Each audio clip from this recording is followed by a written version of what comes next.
Hello दोस्तों, एक बार पुनः आप लोगों का दीपित स्पिरिट्स नॉलेज चैनल पर स्वागत है। पिछली वीडियो में हम लोग महात्मा बुद्ध जी के बारे में पढ़े थे और पहला लेक्चर में उनके बारे में बहुत कुछ बताया गया। आज महात्मा बुद्ध से जुड़ा हुआ दूसरा लेक्चर है, जिसको आइए हम सभी लोग देखते हैं।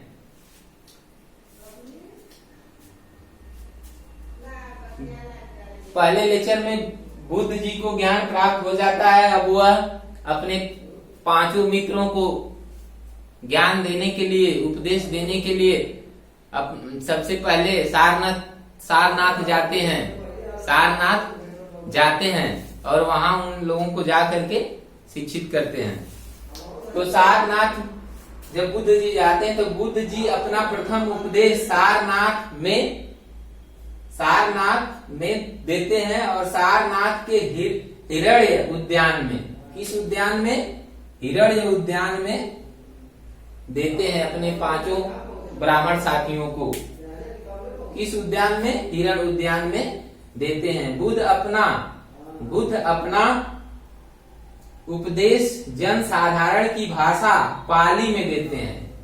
जनसाधारण की भाषा पाली में दिए। उसी दिन, जिस दिन अपने पांचों मित्रों को उपदेश देते हैं, उसी दिन वाराणसी का जो व्यापारी यश था, वह भी उनसे शिक्षा लेता है। यश अपने माता पिता, पत्नी, 5 मित्रों व 50 अन्य लोगों के साथ महात्मा बुद्ध का शिष्य बना। जो व्यापारी यश था, वह अपने माता पिता, पत्नी, 5 मित्र व 50 अन्य लोगों के साथ महात्मा बुद्ध का शिष्य बना। यश की माता और पत्नी बुद्ध की प्रथम उपासिकाएं जो उपासिका होती हैं, वो प्रथम उपासिकाएं बनती हैं। कौन? यश की माता और पत्नी प्रथम उपासिकाएं बनती हैं। ज्ञान प्राप्ति के बाद बुद्ध ने प्रथम वर्षा काल सारनाथ में बिताए। प्रथम जो वर्षा काल थी, कहाँ बिताते हैं? प्रथम वर्षा काल सारनाथ में बिताते हैं। बुद्ध अब सारनाथ में प्रथम वर्षा काल बिताते हैं। पुनः उर्वेला चले जाते हैं।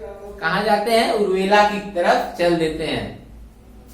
रास्ते में 30 व्यक्ति मिलते हैं। रास्ते में कितने व्यक्ति मिलते हैं? 30 व्यक्ति मिलते हैं, जिनका नेता भद्र नाम का व्यक्ति था। इन युवकों को भद्रवर्गीय कहा गया। ये जो 30 युवक थे, इन्हें भद्रवर्गीय कहा गया। और ये लोग क्या करते हैं? बुद्ध के शिष्य बन जाते हैं। ये जो भद्रवर्गीय 30 लोग हैं, ये लोग शिष्य बन जाते हैं। अब ये उर्वेला पहुंच जाते हैं। उर्वेला से फिर क्या करते हैं? बुद्ध जी राजगृह जाते हैं। राजगृह के शासक बिंबिसार इनका स्वागत करते हैं। क्या करते हैं? स्वागत करते हैं। और इनके रहने के लिए वेलुवन विहार बनवा कर देते हैं। बुद्ध को वेलुवन विहार रहने के लिए बनवाते हैं। कौन?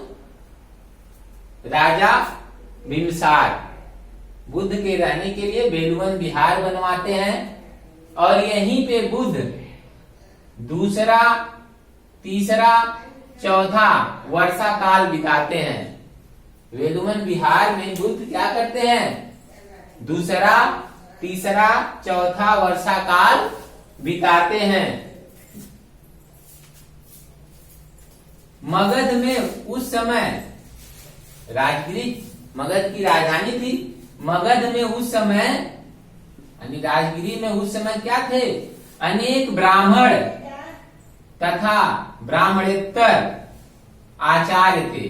ब्राह्मण और अन्य बिरादरी के, ब्राह्मण के अतिरिक्त अन्य बिरादरी के आचार्य थे। ब्राह्मणेतर आचार्य एवं सन्यासी थे, यानी बहुत सारे आचार्य और सन्यासी निवास करते थे उस समय मगध में। बुद्ध जी का कई लोगों, जो आचार्य रहते थे, जो सन्यासी रहते थे, उन लोगों में से कई लोगों के साथ शास्त्रार्थ होता है। शास्त्रार्थ यानी शास्त्र का वार्तालाप होती है, शास्त्र के बारे में वार्तालाप होती है। सभी लोग बुद्ध से परास्त हो जाते हैं। सभी लोग क्या होते हैं? बुद्ध जी से परास्त हो जाते हैं। फलस्वरूप अनेक जो विद्वान थे, अनेक आचार्य और सन्यासी जो विद्वान थे, वे लोग बुद्ध का शिष्य बन जाते हैं, बुद्ध जी का शिष्य बन जाते हैं। जैसे उन विद्वानों में जैसे सारिपुत्र,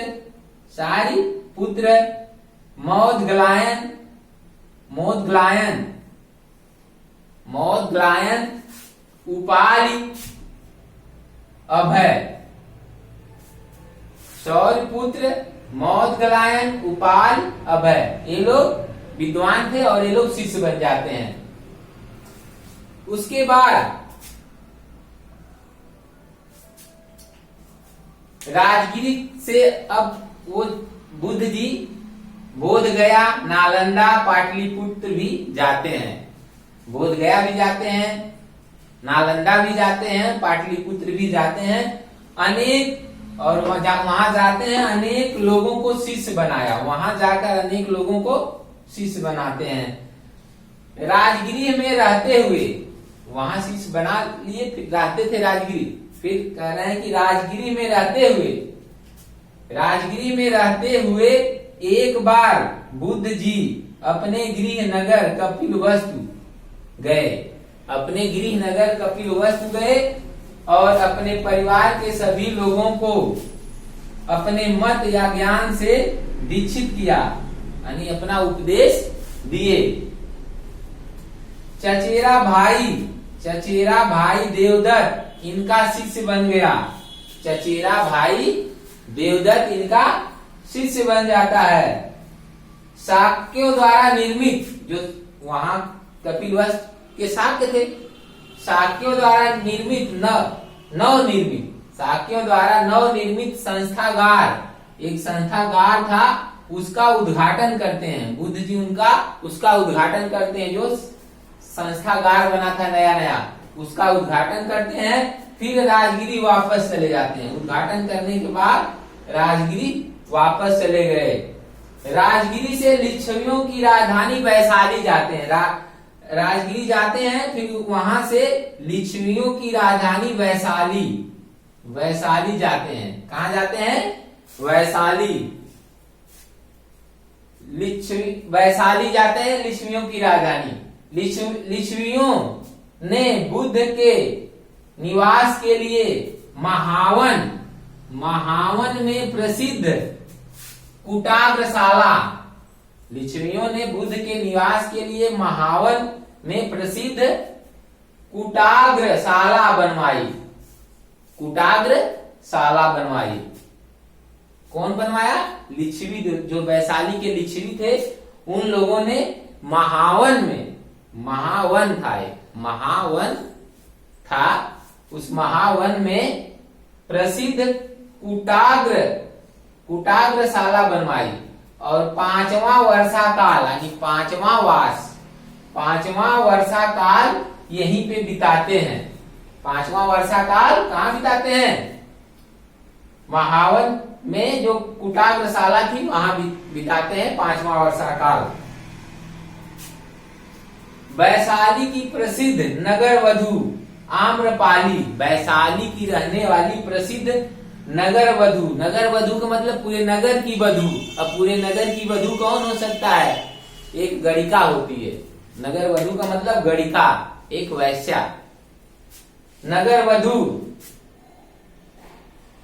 प्रसिद्ध नगर वधु आम्रपाली, प्रसिद्ध थी, काफी फेमस थी।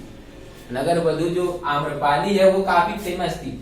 वह बुद्ध की शिष्या बन जाती है, बुद्ध की शिष्या बन जाती है और भिक्षु संघ के निवास के लिए, और भिक्षुओं का जो संघ रहता था उस भिक्षु संघ के निवास के लिए आम्र वाटिका बनवा के देती है, आम्र वाटिका बनवाती है और उसे दे देती है। इसी स्थान पर बुद्ध ने सबसे पहले महिलाओं को संघ में, महिलाओं को जो इनका संघ हुआ करता था उस संघ में प्रवेश की अनुमति दी। किसके सिफारिश पर, किसके आग्रह पर? उनका एक शिष्य आनंद था, उसके आग्रह पर और अपनी जो उनकी सौतेली माँ जो थी प्रजापति गौतमी, उनके अनुनय विनय करने और अपने शिष्य आनंद के आग्रह पर महिलाओं को संघ में प्रवेश की अनुमति दे देते हैं और भिक्षुड़ियों का संघ बनता है। जब अनुमति दे देते हैं तो भिक्षुड़ियों के लिए भी एक संघ बनता है, भिक्षुड़ियों का भी संघ बनता है। संघ में, भिक्षुड़ी संघ में प्रवेश पाने वाली प्रथम महिला, यानी जो संघ है, संघ में प्रवेश पाने वाली प्रथम महिला प्रजापति गौतमी थी। उनकी जो सौतेली माँ, जो मौसी थी, वह प्रवेश सबसे पहले पाती हैं एक महिला के रूप में संघ में। फिर बाद में क्या होता है, बाद में गौतमी, जो प्रजापति गौतमी की पुत्री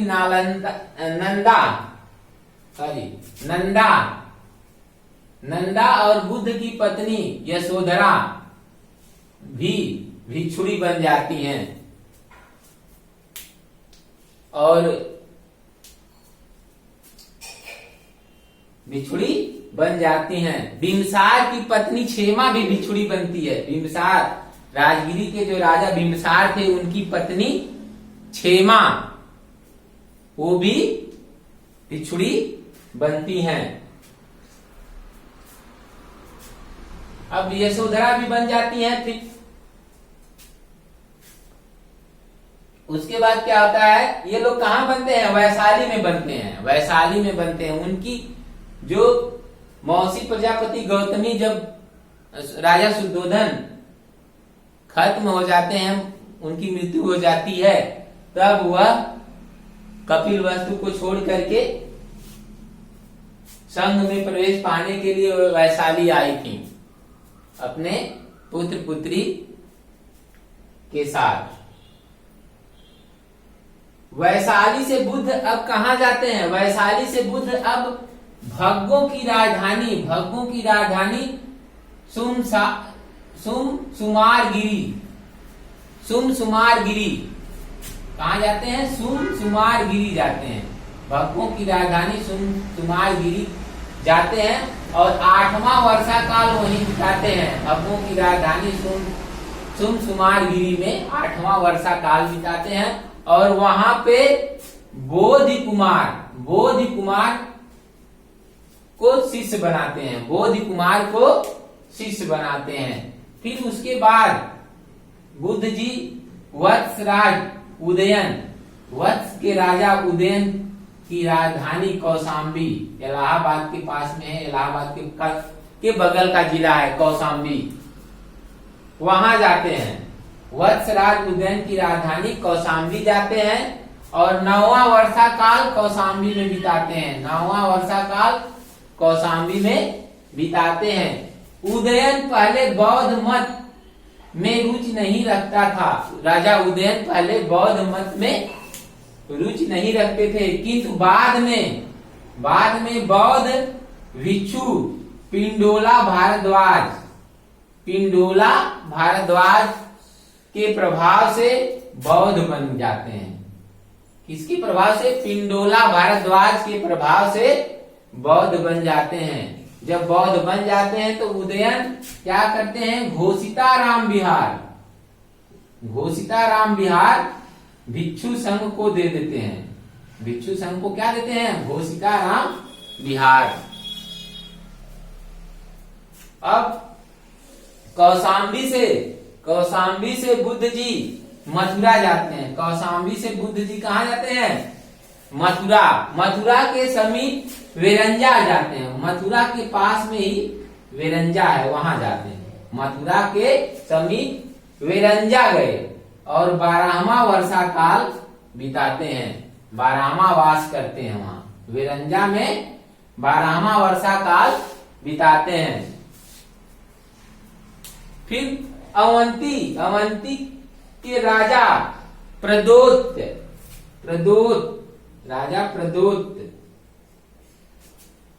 अवंती के राजा प्रदोत, चंड प्रदोत आमंत्रित करते हैं बुद्ध जी को अपने यहाँ अवंती आने के लिए आमंत्रित करते हैं। लेकिन बुद्ध जी अपनी वृद्धावस्था का कारण बता करके मना कर देते हैं वहां जाने के लिए, और अपने शिष्य महाकचायन को वहां भेज देते हैं। कहा, अवंती राजा चंड प्रदोत के यहाँ अपने न जा करके अपने शिष्य महाकचायन को भेजते हैं। अवंती में भी कुछ लोग बुद्ध के शिष्य बन जाते हैं। जब महाकचायन जाते हैं तो वहां भी कुछ लोग शिष्य बन जाते हैं बुद्ध जी के। ज्ञान प्राप्ति के 20वें वर्ष बुद्ध कौशल की राजधानी श्रावस्ती जाते हैं और वहां 21वां वास करते हैं, 21वां वर्षा काल बिताते हैं।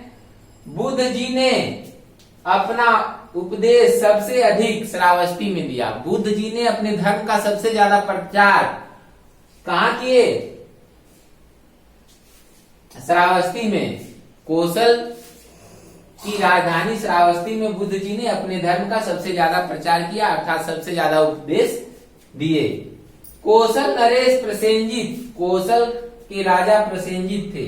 कौशल के राजा प्रसेनजित अपने परिवार के साथ शिष्य बन जाते हैं। पूरे परिवार के साथ शिष्य बन जाते हैं। कौन, कौशल नरेश, कौशल के राजा प्रसेनजित अपने पूरे परिवार के साथ बुद्ध जी का शिष्य बन जाते हैं। डाकू, प्रसिद्ध डाकू अंगुलीमाल भी शिष्य बनता है वहीं कौशाम्बी में, कौशल में या श्रावस्ती। जो श्रावस्ती में जाते हैं, श्रावस्ती में जाते हैं तो वहां पे अंगुलीमाल भी, जो डाकू अंगुलीमाल था, वो भी शिष्य बनता है। एक व्यापारी की पुत्री विशाखा नाम की एक व्यापारी की पुत्री थी, वह शिष्या बनी। क्या बन जाती है, शिष्या बनी, भगवान बुद्ध की शिष्या बन जाती है और पुब्बाराम या पूर्वाराम विहार संघ के लिए बनवाती है। व्यापारी की पुत्री थी, पैसा था बहुत, और क्या होता है कि पूर्वाराम विहार या पुब्बा राम विहार बनवाती हैं और बौद्ध भिक्षुओं को दे देती हैं। जब बुद्ध जी राजगिरी से लिच्छवी की राजधानी वैशाली गए थे, तो उसी समय श्रावस्ती का एक व्यापारी सुदार या अनाथ पिंडक जब वैशाली में थे, जब बुद्ध जी वैशाली में थे, उस समय श्रावस्ती, यहाँ जो श्रावस्ती है, कौशल की राजधानी श्रावस्ती का एक व्यापारी सुदार या उसको कहेंगे अनाथ पिंडक, वैसे उसका फेमस नाम अनाथ पिंडक है। सुदार या अनाथ पिंडक राजगिरी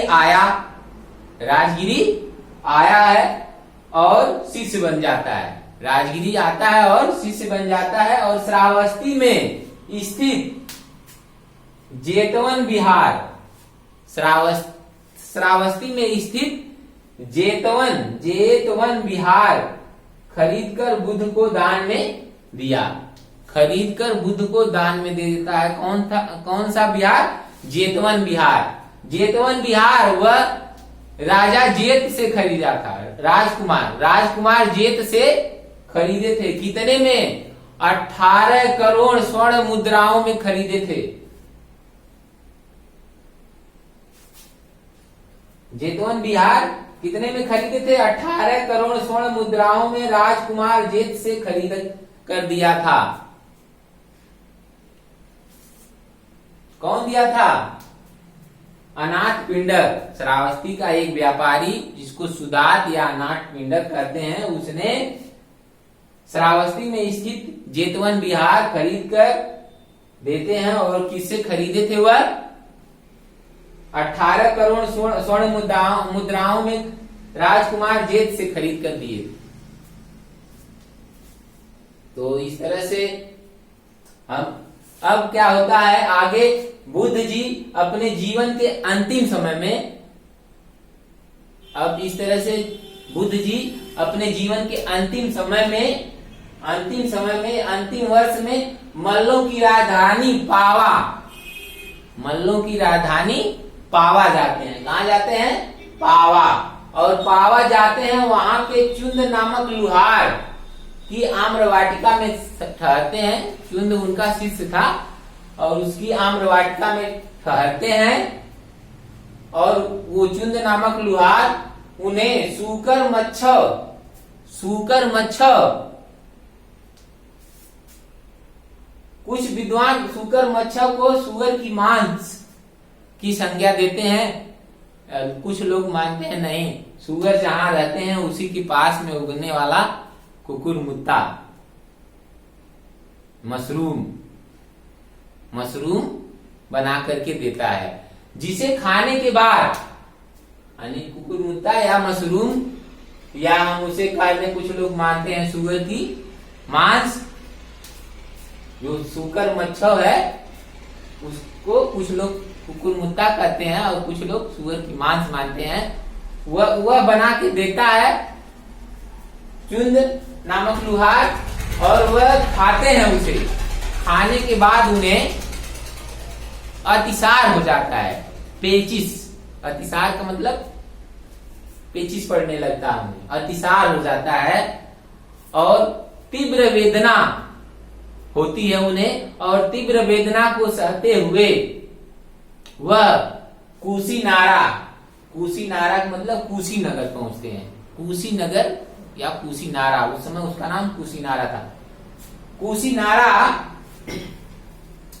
पहुंचते हैं और अंतिम उपदेश सुभच्छ नामक अपने शिष्य को देते हैं। और 80 वर्ष की अवस्था में 483 ईसा पूर्व में बुद्ध जी की मृत्यु हो जाती है। उनका महापरिनिर्वाण हो जाता है। महापरिनिर्वाण हो जाता है। इस तरह से बुद्ध जी का जीवन खत्म हो जाता है। और बुद्ध जी के जीवन से जुड़ी कुछ बातें हैं जिसको हम लोग यहाँ देख लेते हैं। बुद्ध के जीवन से जुड़े कुछ प्रतीक, जैसे हाथी किसका प्रतीक था? बुद्ध के गर्भ में आने का प्रतीक। हाथी बुद्ध के गर्भ में आने का प्रतीक थी। और कमल जन्म का प्रतीक। कमल जैसे खिलता है तो उसी तरह से कमल जन्म का प्रतीक है। कमल जन्म का प्रतीक है। साण यौवन का प्रतीक है। साण किसका प्रतीक है? यौवन का। घोड़ा गृह त्याग का प्रतीक है। घोड़ा गृह त्याग का प्रतीक है। पीपल ज्ञान का प्रतीक है। शेर समृद्धि का प्रतीक है। वो पूरा समृद्ध हो गए हैं, समृद्धि का प्रतीक है। पद चिन्ह निर्वाण का प्रतीक है, स्तूप मृत्यु का प्रतीक है। और इसी तरह एक होता है संबोधि। संबोधि ज्ञान प्राप्ति की घटना, ज्ञान प्राप्ति की घटना। संबोधि किसको कहते हैं? ज्ञान प्राप्ति की घटना।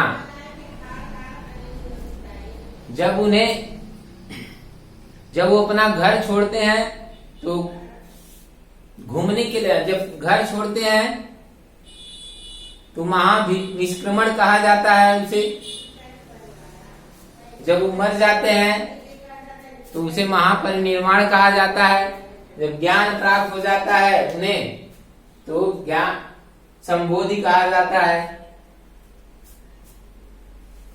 इस तरह से ये लेक्चर खत्म होता है। आज का लेक्चर इतना ही। फिर गौतम बुद्ध द्वारा चलाए गए धर्म, बौद्ध धर्म के बारे में जानेंगे।